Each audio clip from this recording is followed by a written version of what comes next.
그런가 하면 민주당의 송영길 대표는 이재명 후보로 당선돼도 정권 교체다, 새 정권 창출이다라고 발언해서 논란이 일고 있습니다. 이재명 후보가 당선되는 것도 새로운 정권을 창출하는 것이다. 이재명 후보가 대통령이 돼도 정권 교체다. 새로운 정권이 만들어지는 거잖아요.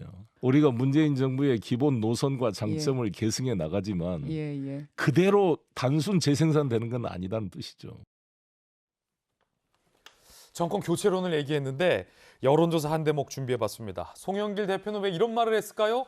이런 여론조사와 연관 있지 않을까요? 배종찬 소장님, 네. 55.7%가 야당으로의 정권 교체를 원하고 있다라는 응답이 나왔는데, 그러니까 송영길 대표도 이 여론조사를 받는지는 모르겠으나 일단은 정권은 지금 교체해야 된다. 문재인 정권의 재연장으로는 안 된다라는 인식이 좀 많다. 그래서 이재명 후보가 되면 정권 교체다라고 발언을 했다라고 봐야 됩니까? 여론을 분석한 것도 있고 또 송영길 대표가 뭔가 이재명 후보 관련해서 노리는 게 있는 거죠. 그러니까 지금 여론조사 민심은 진심은 정권 교체 여론이 높아요. 그런데 정권 유지보다 더 높은데 국민의힘 후보 지지율을 보면 여당 후보를 완전히 압도하는 건 아니거든요. 그럼 이런 이유가 뭘까?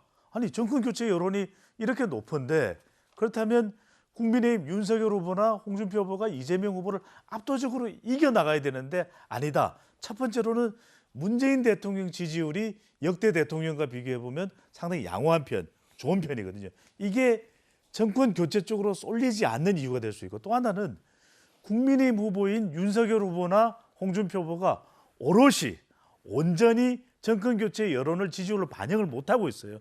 그러니까 2% 부족하다, 우리가 좀 아쉬울 때 뭐 5% 부족하다 이런 얘기를 하는데, 윤석열 후보는 국정 운영 자질 면에서, 또 홍준표 후보는 뭔가 좀 불안함, 또 말은 잘하는데 토론은 잘하는데 뭔가 성과가 아직까지는 나지 않은 그 불확실성, 이게 이제 정권 교체 여론을 온전하게 반영하지 못하는데, 또 하나 이유가 있습니다. 이게 중요한데 이재명 후보 지지자들도 정권 교체냐 물어보면 일부는 이거 정권 교체다, 이걸 이야기하는 거예요.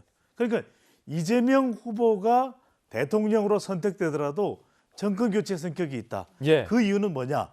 문재인 대통령과 스타일이 달라요. 비호남이에요. 예. 또 비국회의원이에요. 비주류예요. 이러다 보니까 이재명 후보가 대통령이 되는 것도 정권 교체 성격이 있다. 이렇게 가면 상당히 이번 선거에서 또 다른 변수, 예. 더불어민주당이 유리해질 수도 있기 때문에 송영길 대표는 더 유리해질 수 있는 정권 교체 여론을 이재명 후보 쪽에 탑재시키는 전략을 구사하고 있는 것이죠. 자, 이에 대해서 야당은 어떻게 반응했을까요? 이준석 대표는 문정부 실패했다는 거냐라고 해석했습니다. 문정부를 실패로 규정하고 차별화를 시도하겠다는 이야기다.